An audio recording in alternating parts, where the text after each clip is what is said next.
Sabe quando a gente faz uma busca online, pega um livro na estante ou até abre um arquivo antigo no computador? Pois é, em cada uma dessas ações, a gente está interagindo com sistemas de informação complexos. Mas o que pouca gente para pensar é que por baixo de toda essa tecnologia existem questões filosóficas muito, mas muito profundas que moldam o nosso mundo digital. E é exatamente sobre isso que a gente vai conversar hoje. Pode parecer o começo de uma piada, né? Mas essa pergunta, na verdade, nos leva direto para o coração de alguns dos desafios mais complicados da nossa era.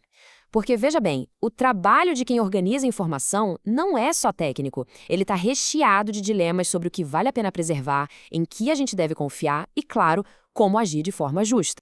Para a gente conseguir desvendar tudo isso, vamos seguir um roteiro bem claro. Primeiro, a gente vai dar uma olhada nessas perguntas que ficam escondidas por trás da tecnologia. Depois, vamos abrir o que eu chamo de kit de ferramentas do filósofo para explorar a realidade, a verdade e a ética por trás da informação. E por fim, vamos entender por que tudo isso importa tanto. Então, vamos começar pelo problema. As profissões que lidam com informação parecem muito diretas, certo? Mas elas são, na verdade, assombradas por fantasmas filosóficos. Sabe? Aquelas questões que não dá para resolver só com mais tecnologia ou seguindo um manual. E esses dilemas do dia a dia mostram bem o tamanho do desafio. Imagina a situação: o arquivista fica se perguntando se um documento antigo e a sua cópia digital são de fato a mesma coisa. Isso é uma questão de identidade. O bibliotecário precisa decidir quais livros entram ou não numa estante, lidando ali com a liberdade intelectual. E o cientista de dados, que constrói um algoritmo, se questiona se a objetividade é algo realmente possível. Percebe? Isso aqui não são questões técnicas, são filosóficas. Tá, então como é que a gente lida com esses fantasmas? A resposta não está em mais dados, mas num kit de ferramentas diferente, a filosofia da informação. É ela que nos dá um método, um caminho para investigar essas questões mais conceituais. E olha, a filosofia da informação não é só um exercício acadêmico, não. É a disciplina que nos faz parar e perguntar o que a gente está realmente fazendo quando gerencia informação. O interesse dela não é em como os sistemas funcionam, mas sim no que eles são e por que eles importam tanto para nós.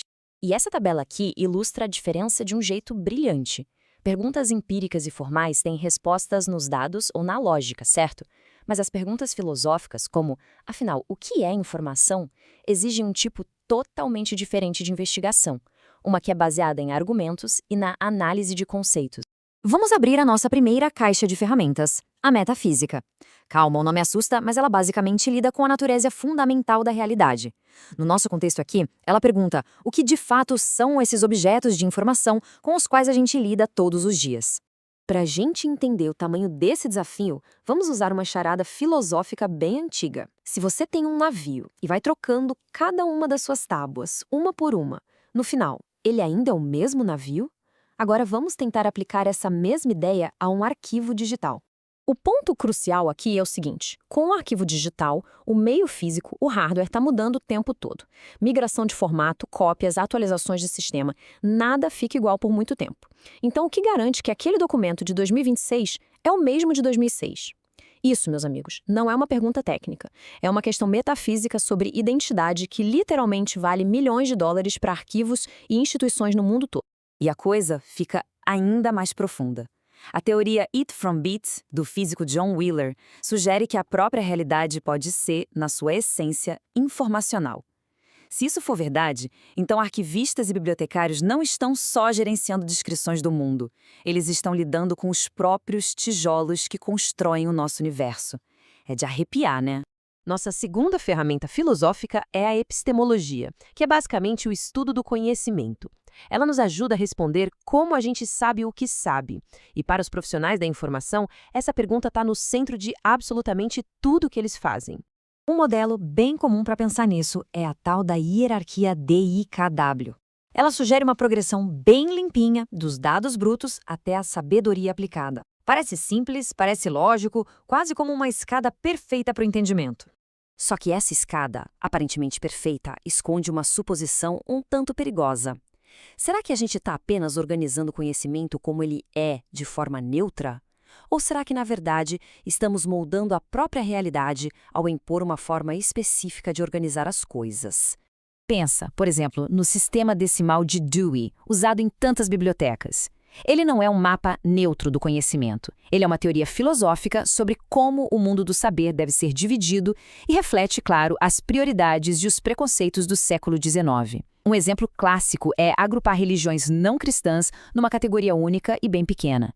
Isso mostra pra gente que toda a organização do conhecimento é uma epistemologia aplicada. É uma declaração sobre o que era importante e como as ideias se relacionam. E isso nos leva à nossa última ferramenta e talvez a mais humana de todas, a ética. Aqui, a gente não está perguntando o que é real ou o que é verdadeiro, mas sim o que é certo. Quais são as nossas responsabilidades morais quando a gente lida com a informação?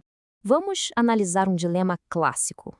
De um lado, temos o princípio da liberdade intelectual, que é um pilar da biblioteconomia. Do outro, a responsabilidade de proteger a comunidade. O ponto mais delicado aqui é que não se trata de uma escolha entre o bem e o mal, mas sim de um conflito entre dois valores que são, em si, muito positivos. E é aqui que a filosofia nos dá ferramentas para pensar. Os argumentos do John Stuart Mill, por exemplo, oferecem uma defesa poderosa da liberdade de expressão. Ele sugere que mesmo as ideias que a gente considera falsas ou perigosas têm seu valor num ecossistema de conhecimento saudável. E esse mesmo tipo de conflito aparece na arquivologia. O direito do público de saber versus o direito de um indivíduo à privacidade. Decidir quando liberar certos registros não é uma decisão meramente técnica sobre datas. É uma escolha filosófica profunda sobre como equilibrar valores que estão competindo entre si. Certo. E o que a gente faz com tudo isso, então? Bem, ao juntar a metafísica, a epistemologia e a ética, a gente começa a ver que elas não são disciplinas separadas. Elas são, na verdade, lentes que se conectam e nos ajudam a entender melhor nosso trabalho com a informação. E é por isso que entender esses fundamentos transforma a prática profissional.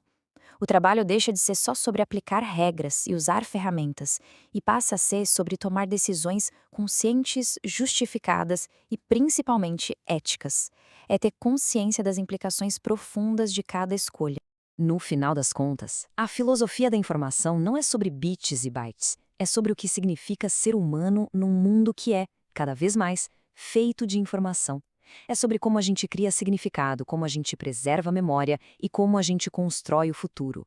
Uma decisão informada de cada vez.